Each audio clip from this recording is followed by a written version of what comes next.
ప్రశాంతంగా ఉన్న దేశ రాజధాని ఢిల్లీ నిన్న సోమవారం సాయంత్రం జరిగిన బాంబు పేలుళ్లతో దద్దరిల్లింది. అంతేకాకుండా గత కొంతకాలంగా చాలా ప్రశాంతంగా భారతదేశం ఉంది. పుల్వామా ఘటన తర్వాత ఏదైతే ఆపరేషన్ సింధూర్ జరిగిందో ఆ తర్వాత భారత్ మీద ప్రతీకార దాడులు ఉండే అవకాశం ఉంది అంటూ వైపు ఇంటెలిజెన్స్ వర్గాలు చెబుతున్నా సరే దానికి సంబంధించి కేంద్ర ప్రభుత్వం ఎప్పటికప్పుడు దాని మీద చర్యలు తీసుకుంటూ వచ్చింది. అయితే దేశ రాజధాని ఢిల్లీలో సోమవారం సాయంత్రం జరిగిన కారు బాంబు పేలుడు ఘటన దర్యాప్తులో పోలీసులు కీలక పురోగతిని సాధించారు. పేలుడుకు ఉపయోగించిన కారు రిజిస్ట్రేషన్ ఆధారంగా దర్యాప్తు చేపట్టిన అధికారులు దాని యజమానితో పాటు గతంలో ఆ కారును కలిగి ఉన్న వ్యక్తిని కూడా అదుపులోకి తీసుకున్నారు. హర్యానాకు చెందిన నదీం ఖాన్ పేరిట కారు రిజిస్టర్ అయి ఉండగా అతడిని పోలీసులు అదుపులోకి తీసుకున్నారు. అంతకుముందు ఆ కారును కొనుగోలు చేసిన మొహమ్మద్ సల్మాన్ను కూడా గురుగ్రామ్ పోలీసులు విచారణ కోసం అదుపులోకి తీసుకున్నారు.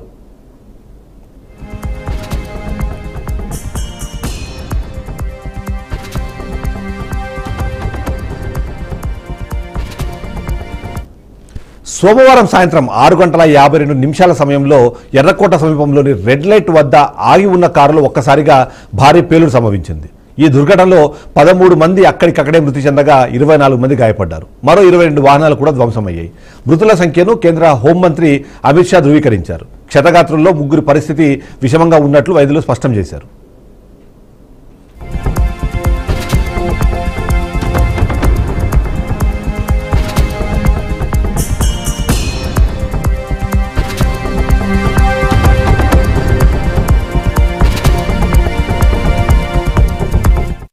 ఘటనా స్థలాన్ని ఢిల్లీ పోలీస్ కమిషనర్ పరిశీలించారు. ప్రాథమిక సమాచారం ప్రకారం పేలుడు హుండాయ్ i20 కారులో జరిగినట్టుగా వెల్లడించారు. అయితే మారుతి స్విఫ్ట్ డిజైర్ కారులో పేలుడు జరిగిందని కొందరు ప్రత్యక్ష సాక్షులు చెప్పడంతో వాహనంపై స్పష్టత రావాల్సి ఉందని అధికారులు అంటున్నారు. ఇక పేలుడు సమయంలో కారులో 3 వ్యక్తులు ఉన్నట్టుగా సమాచారం అందుతుంది. గాయపడిన వారిని శరీరాల్లో ఎలాంటి పెల్లెట్లు లభించకపోవడం ఇది సాధారణ బాంబు పేలుడు కాదని అనుమానాలకు కూడా ఒక కారణంగా మారింది.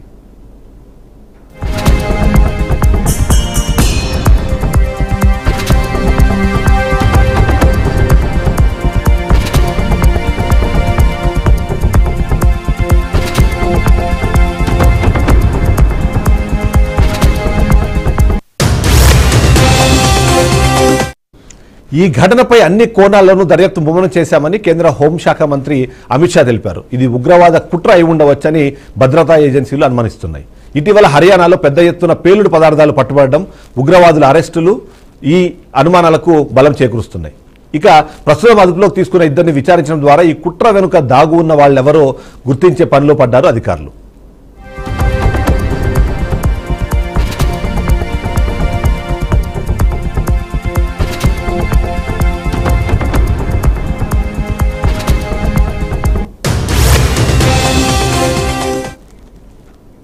ఒకే ఘటన కానీ ఎన్నో అనుమానాలు. మొదటగా దీన్ని సాధారణంగా కారులో ఉన్న సిఎన్జి సిలిండర్లు పేలడం వల్ల ఈ బ్లాస్ట్ జరిగిందని అందరూ భావించారు. కానీ ఆ తర్వాత అది బాంబ్ బ్లాస్ట్గా అనుమానించడము, ఆ బాంబ్ బ్లాస్ట్ ద్వారా జరిగిన ఆ డెత్ టోల్ని కూడా మొదట్లో ఒకరు చనిపోయారనుకున్న తర్వాత 7 మంది, 9 మంది, 10 మంది అంటూ ఫైనల్గా 13 మంది మృతుల సంఖ్యని ఇప్పటికే హోంశాఖ మంత్రి అమిత్ షా కన్ఫర్మ్ చేసిన తర్వాత ఇది బాంబు ఘటన, ఈ ఖచ్చితంగా ఇది ఉగ్ర దాడి కోణంలోనే దీన్ని విచారించాల్సిన అవసరం ఉందన్నది కూడా ఇప్పటికే ఎన్ఎస్జీ కానివ్వండి అలాగే మిగిలిన ఏజెన్సీస్ అన్ని కూడా భావించిన నేపథ్యంలో దీని మీద ఇన్వెస్టిగేషన్ జరుగుతుంది. ఇన్వెస్టిగేషన్లో కూడా ప్రతి నిమిషానికి ఒక కొత్త అప్డేట్ అయితే వస్తున్న నేపథ్యంలో ఓవరాల్గా జరిగిన ఘటన, ఆ తర్వాత జరిగిన పరిణామాలు, వీటి మీద అప్డేట్స్ ఇవ్వడానికి మా క్రైమ్ బ్యూరో చీఫ్ ఇన్నారెడ్డి లైవ్లో సిద్ధంగా ఉన్నారు. ఒకసారి ఇన్నారెడ్డి దగ్గరికి వెళ్దాం. ఇన్నారెడ్డి, ఏంటి అంటే మొదటగా నిన్న ఈవినింగ్ బాంబ్ బ్లాస్ట్ అనే దానికన్నా ముందు కేవలం అది సాధారణ పేలుడు అనుకున్నారు, ఆ తర్వాత జరిగే పరిణామాలు, ఫైనల్గా ఇప్పుడు చూస్తే మాత్రము పుల్వామా ఘటనతో దీనికి కనెక్షన్ ఉన్నట్టుగా పోలీసులు తేల్చే పనిలో పడ్డట్టుగా అర్థమవుతుంది. ఏంటి లేటెస్ట్ అప్డేట్స్ ఏంటి? చిత్తమూరు ప్రధానంగా మనం గమనిస్తే ఈ పేలుడుకు సంబంధించి గత కొన్ని రోజులుగా చేస్తున్న రెక్కీ ఆధారంగానే ఈ పేలుడు సంభవించిందన్న విషయం మీద మాత్రం నిర్ధారణ అయింది. దీనికి సంబంధించి మనం గమనించవచ్చు, ఈ మధ్య అరెస్ట్ అయిన 3 డాక్టర్లు, వీళ్ళందరూ కూడా డాక్టర్ రూపంలో ఉన్న ఉగ్రవాదులు. సో వీళ్ళు చేసిన స్కెచ్లో భాగంగానే ఈ ఘటన కూడా జరిగిందని చెప్పన్న ఒక సమాచారం మీద బయటకు వస్తూ ఉంది. ప్రధానంగా ఇప్పుడు జరిగిన ఘటన మనం పరిశీలిస్తే ఇది మనం ప్రాథమికంగా మనం ఏమనుకున్నామంటే ఇది మీరు అన్నట్టుగా ఫస్ట్ సిలిండర్ పేలిందని చెప్పి తెలియని తర్వాత కారులో బాంబు పెట్టని తెలియదు. కానీ తర్వాత మనకు వచ్చిన సమాచారం ప్రకారం చూస్తే ఇది సెల్ఫ్ సూసైడ్ బాంబర్, ఆత్మహత్య దాడి అని చెప్పేసి అని కూడా ఒక నిర్ధారణ రావడం జరిగింది. ఎప్పుడైతే రెడ్ లైట్ పడగానే ఆటోమేటిక్గా సెల్ఫ్ సూసైడ్ బాంబర్ పేల్చుకొని ఈ బాంబు పేలిందని చెప్పన్న విషయం కూడా మనకు అర్థమవుతా ఉంది. ఇదే కాకుండా ఈ ఘాతుకానికి ప్రధాన సూత్రధారి వ్యక్తి డాక్టర్ ఉమర్ మహమ్మద్ అనే వ్యక్తి కూడా ఉన్నాడని చెప్పేసి ఆ కారుకు సంబంధించిన కొన్ని సీసీ కెమెరా ఫుటేజ్ ఆధారంగా కూడా గుర్తించినట్టుగా మన సమాచారం అంతా ఉంది. దీనికి సంబంధించిన ఒక ఫోటోను కూడా దర్యాప్తు అధికారులు ఇప్పటికీ రిలీజ్ చేయడం జరుగుతూ ఉంది. సో మొత్తంగా 13 మంది ప్రాణాలు కోల్పోగా 20 మంది తీవ్రంగా గాయపడ్డారు. మరికొంతమంది పరిస్థితి విషమంగా ఉందన్న విషయం కూడా ఇప్పటికే సంబంధిత అధికారులు చెప్పడం జరుగుతూ ఉంది. మొత్తంగా చూస్తే దీంట్లో ఎర్రకోట మెట్రో స్టేషన్ సమీపంలో కదులుతున్న హుండాయ్ i20 కారులో ఈ పేలుడు జరిగింది అని చెప్పేసి దీనికి సంబంధించి అంటే ఇప్పుడు ఎక్కడైతే బాంబు పేలుడు జరిగిందో దానికి ముందు ఏవైతే సీసీ కెమెరా ఫుటేజ్ దీన్ని సేకరించినప్పుడు ఈ విషయాన్ని కూడా పోలీసులు గుర్తించారు. తర్వాత ఇది ఎవరిది ఏంటి, తర్వాత ఎవరి పేరు రిజిస్టర్ అన్ని విషయాలు కూడా సేకరించి కొంత విషయాన్ని గోప్యంగా ఉంచుతా ఉన్నారు. ప్రధానంగా గమనిస్తే దీంట్లో ఎవరైతే దీన్ని సపోర్ట్ చేశారో ప్రధానంగా మనం గమనిస్తే ఇలాంటి బాంబ్ బ్లాస్ట్ జరిగిన నేపథ్యాన్ని గతంలో జరిగిన నేపథ్యాన్ని మనం పరిశీలిస్తే ఎప్పుడైనా సరే ఒక బాంబ్ బ్లాస్ట్ కనుక చేయాలనుకుంటే ఏ ప్రాంతంలో బాంబ్ బ్లాస్ట్లు చేయాలనుకున్నారో ఆయా ప్రాంతంలో ముందస్తుగా సానుభూతి పనులు ఏర్పాటు చేసుకుంటారు. తర్వాత అక్కడ పరిస్థితులను ఆకలింపు చేసుకుని అక్కడ పరిస్థితులను గమనించి అక్కడ కొంతమందిని తమ అనుచరులుగా మారుస్తారు. వీళ్ళనే స్లీపర్ సెల్స్ అంటారు. సో ఈ స్లీపర్ సెల్స్ తోటి ఎప్పటికప్పుడు కనెక్టివిటీగా ఉండి ఎప్పుడు ఎక్కడ ఎలా బ్లాస్ట్ చేస్తే అక్కడ పరిస్థితులు ఎలా ఉంటాయి, జనసమూహం ఎలా ఉంటుంది, రక్తపాతం ఎలా జరుగుతుంది, ఇవన్నీ కూడా ఒక ఎస్టిమేషన్ వేసి అక్కడ అంటే మనం గమనించవచ్చు. ఈ బాంబ్ బ్లాస్ట్ జరిగిన తీరు ఒకసారి పరిశీలిస్తే అక్కడ రన్నింగ్లో ఉన్న కార్లను తనిఖీలు చేసే అవకాశం అయితే లేదు. సో ఈ రకంగా రన్నింగ్లో వెళ్ళి ఆ రెడ్ సిగ్నల్ పడగానే బాంబ్ బ్లాస్ట్ చేశారంటే ఇది పకడ్బందీ వ్యూహంతోనే చేశారు. గతంలో కూడా ఇక్కడ రెక్కి కూడా నిర్వహించారని చెప్పని కూడా మనకు అంత సమాచారం ప్రకారం తెలుస్తా ఉంది. ఓవరాల్ చూస్తే ఇదంతా కూడా రెక్కి ప్రకారం చేసిన ప్రయత్నంలో భాగంగానే బ్లాస్ట్ జరిగిందని మనం చెప్పుకోవచ్చు. ఎందుకంటే నిన్న ఫరీదాబాద్ లో దాదాపుగా 290 కిలోలు అంటే దాదాపు 300 కిలోలకు సంబంధించిన అమ్మోనియం నైట్రేట్ దొరకడము, ఆ తర్వాత నిన్న ఈవినింగ్ జరిగిన బాంబ్ బ్లాస్ట్ లో అదే తరహా అమ్మోనియం నైట్రేట్ ని అలాగే డిటోనేటర్లని వాడారు అన్న ఒక అనుమానం కూడా ఇప్పటికే వ్యక్తమవుతుంది నేపథ్యంలో ఫరీదాబాద్ దానికి దీనికి కనెక్షన్ ఉందన్న కోణంలో కూడా ఇన్వెస్టిగేషన్ జరుగుతుంది. సో మీరు అన్నట్టుగా డాక్టర్లని వీటి అన్నిటికీ సెలెక్ట్ చేసుకోవడం కానివ్వండి, డాక్టర్ల ద్వారా ఇలాంటి ఒక ఆపరేషన్ చేయించడం అన్నది కానివ్వండి, దీన్ని ఇప్పటిదాకా ఎలాంటి టెర్రరిస్ట్ ఆర్గనైజేషన్ కూడా ఓన్ చేసుకోలేదు. యూజువల్ ఎప్పుడైనా ఇలాంటి బాంబ్ బ్లాస్ట్ జరగానే ఎవరో ఒకరు వచ్చి అవును మేమే చేశామని చెప్తారు. ఇప్పటివరకు అలాంటి కూడా జరగలేదు. సో ఎలా చూడాలంటారు దీన్ని? డాక్టర్లని రిక్రూట్ చేసుకోవడము, అమ్మోనియం నైట్రేట్ నిన్న మధ్యాహ్నం దొరకడము, రాత్రి అదే అలాంటి అమ్మోనియం నైట్రేట్తో ఇలాంటి ఘటన జరగడం. సో స్లీపర్ సెల్స్ చాలా యాక్టివ్గా ఉన్నాయి అనుకోవచ్చు అంటారా? ఖచ్చితంగా. అంటే ఎక్కడికక్కడ దేశంలో అలజడి సృష్టించాలి, దేశవ్యాప్తంగా రక్తపాతం సృష్టించాలన్నది ఈ టెర్రరిస్టుల యొక్క టార్గెట్. సో అంటే మన యొక్క ఆర్థిక వ్యవస్థను కుప్పకూల్చాలి, తర్వాత భయభ్రాంతి గురి చేసి రక్తపాతం చేయాలన్నదే ఈ యొక్క ఉగ్రవాదుల యొక్క మెయిన్ మోటో ఉంటుంది. సో దీనికి సంబంధించి ఈ ఎవరైతే టెర్రరిస్టు టెర్రరిస్ట్ గ్రూపులు ఏమైతే ఉన్నాయో ఇవన్నీ కూడా కొంతమంది రిక్రూట్ చేసుకోవటం, వాళ్లకు మత ఛాందసం వాళ్ళలో నూరిపోసి మీరు కనుక ఈ బాంబ్ బ్లాస్ట్ చేస్తే డైరెక్ట్గా స్వర్గానికి వెళ్తారని చెప్పేసి వాళ్ళని అక్కడ ట్రాన్స్లోకి తీసుకెళ్ళి వాళ్ళు చివరకు తమను తాము పేల్చుకోవడానికి కూడా ఏమాత్రం వెనుకాడకుండా ఉండే రకంగా వాళ్ళను ప్రిపేర్ చేస్తారు. సో దాంట్లో భాగంగా వీళ్ళు కొంతమందిని సెలెక్ట్ చేసుకోవటం, వాళ్ళకి ఆర్థికంగా వాళ్ళకి సపోర్ట్ చేయటం, తర్వాత ఎప్పుడైతే ఒక వ్యక్తిని సెలెక్ట్ చేసుకుంటారో తమ టెర్రరిస్ట్ గ్రూపులు యాక్టివ్ ఉండటానికి వాళ్ళని వెన్నంటే ఉండి ఇతన్ని మనం కానీ సెలెక్ట్ చేసుకుంటే ఇతని వల్ల మనకి ఎలాంటి ఇబ్బంది తలదన్న విషయం మీద పూర్తిగా ఒక రిపోర్ట్ తయారు చేసుకున్న తర్వాత మాత్రమే అతన్ని సెలెక్ట్ చేయడం జరుగుతూ ఉంది.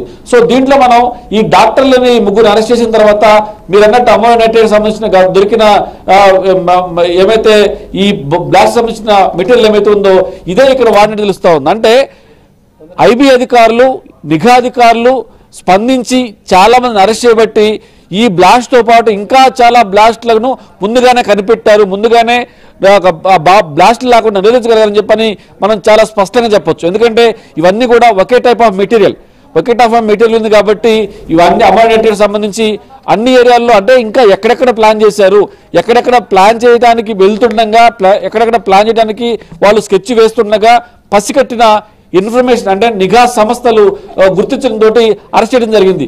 ఒకవేళ గనక ఈ 6గురిని అరెస్ట్ చేయకుండా నిన్న ఏమైతే అమ్మోనియం నైట్రేట్ దొరికిందో అది కనుక పట్టుబడగా పోతే జరిగే పరిణామాలు ఒక్కసారి ఊహించుకుంటే, ఒక్కసారి ఢిల్లీలో జరిగిన బాంబ్ బ్లాస్ట్ మనం ఒకసారి పరిశీలిస్తే ఆ జరిగిన తీరు చూస్తే మాత్రం చాలా ఘోరంగా ఉంది.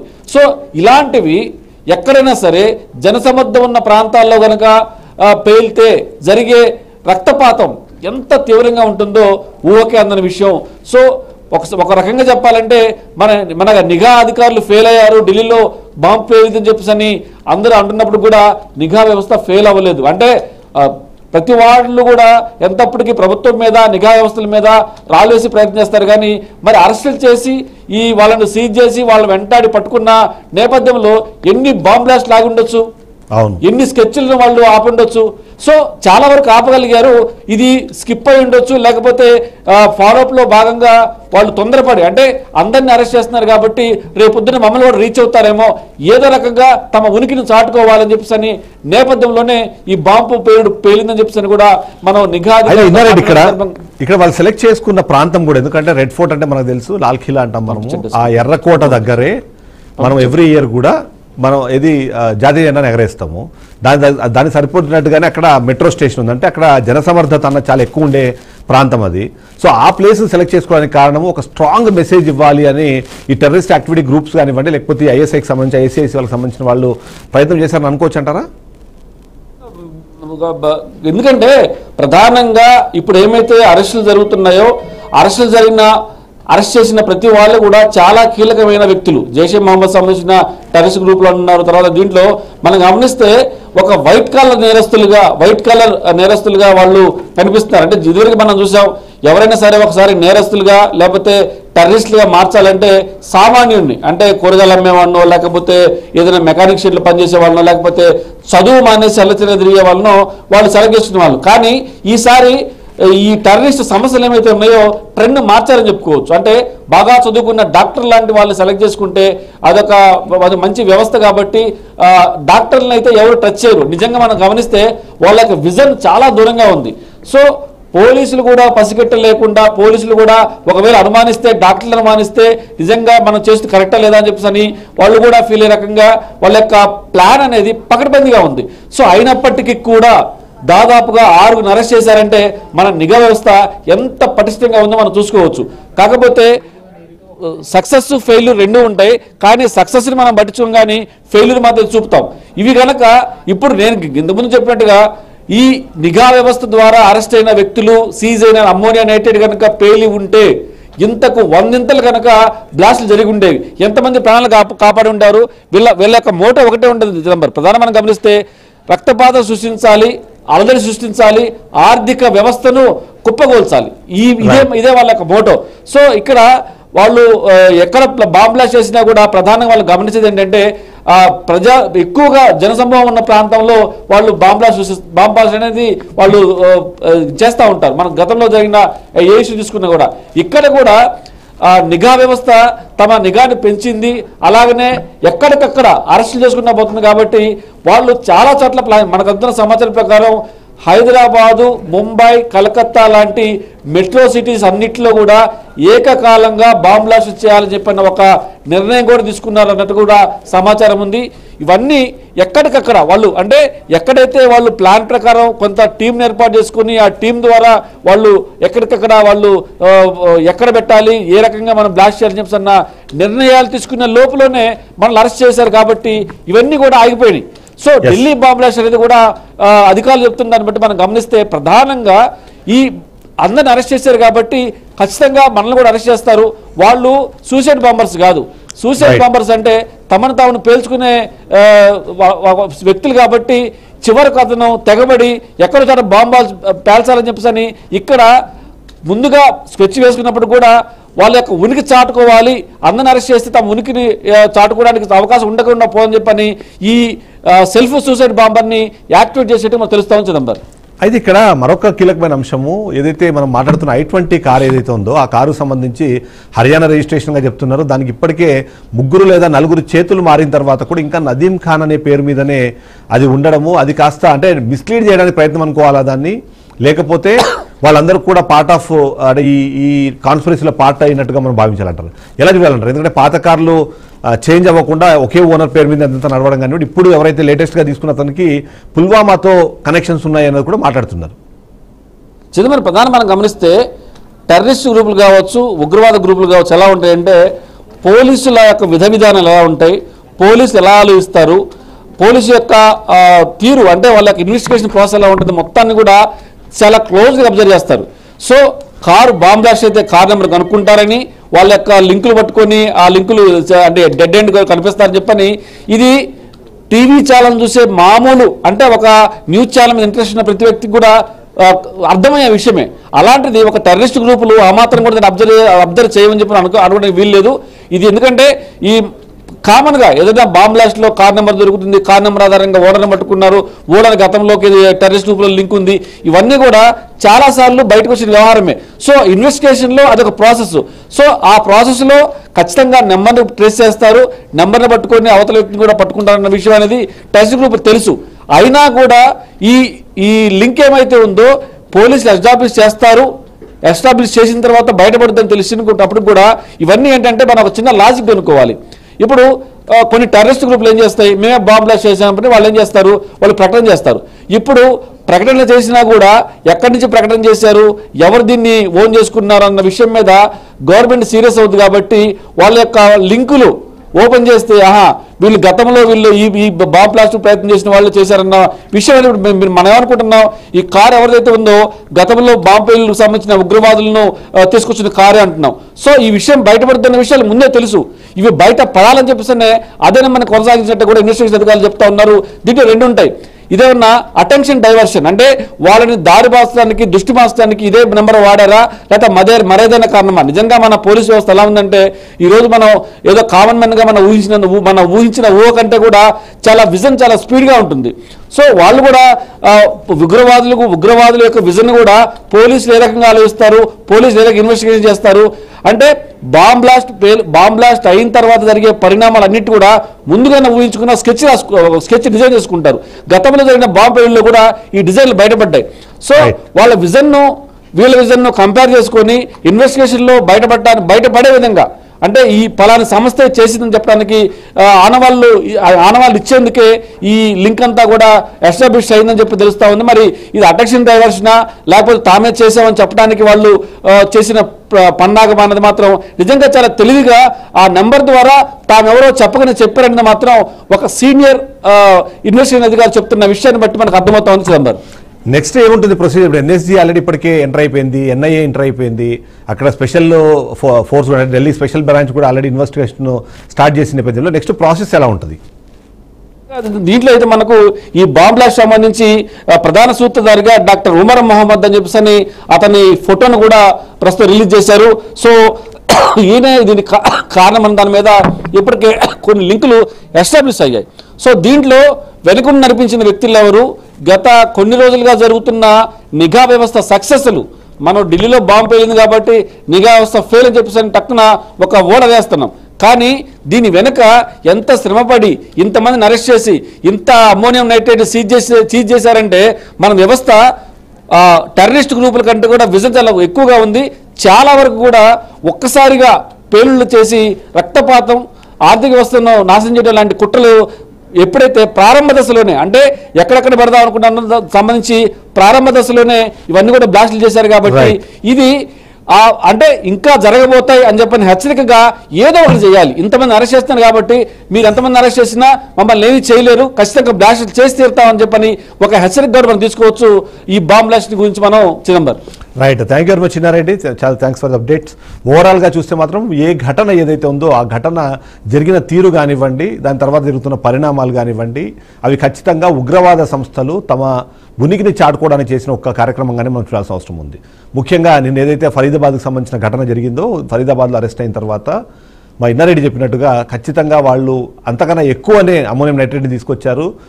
ఇప్పటికే అక్కడ దాకా చేరుకున్న వాళ్ళు మా దాకా చేరే అవకాశం ఉంది అన్న అనుమానంతోనే తొందరపడి ఆ ఘటనకు పాల్పడినట్టుగా అర్థమవుతుంది. అందులో 2-3 పాయింట్స్ మనం అబ్జర్వ్ చేయాలి. మొదటిది, సోమవారం రోజు అక్కడ మార్కెట్ ఖాళీగా ఉంటుంది, సోమవారం రోజు అక్కడ మార్కెట్కి హాలిడే ఉంటుంది కాబట్టి సాధారణంగా ఉండే జనా సందడి కన్నా నిన్న సందడి తక్కువగా ఉంది.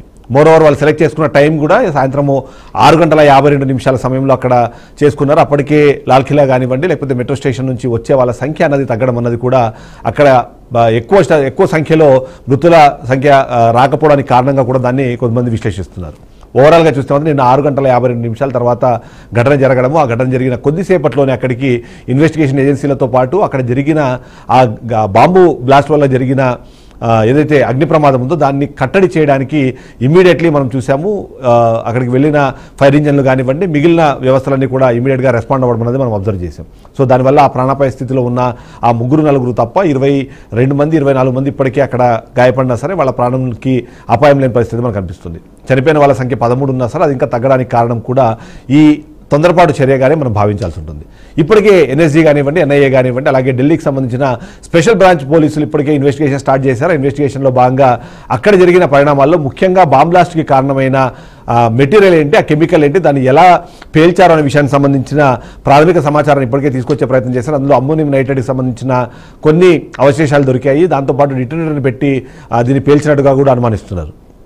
దీనికి తోడు ఆ కారు ప్రయాణించే టైంలో కారులో 3 వ్యక్తులు ఉన్నట్టుగా ఇప్పటికే సీసీటీవీ ఫుటేజ్లో గమనించారు. ఆ 3 కూడా సూసైడ్ బాంబర్సా లేకపోతే వాళ్లకు సంబంధం లేకుండా దాంట్లో పెట్టి అక్కడ పంపించి ఏదైనా రిమోట్ ద్వారా ఆపరేట్ చేశారా అన్న ఒక అనుమానం కూడా ఇప్పటికే ఉగ్రవాద సంస్థలకు సంబంధించిన ఆపరేషన్ మోడ్ ఆఫ్ ఆపరేట్ ఎలా ఉంటుందన్న దాని మీద కూడా నిఘా సంస్థలు అలాగే విచారణ సంస్థలు కూడా దీని మీద చేస్తున్న నేపథ్యంలో ఓవరాల్గా చూస్తే మాత్రం నిన్న జరిగిన ఘటన అన్నది మాత్రం ఖచ్చితంగా భారతదేశానికి ఒక హెచ్చరిక జారీ చేసేందుకు జరిగిన ఒక ప్రయత్నంగానే చూడాల్సిన అవసరం అయితే మనకు కనిపిస్తుంది.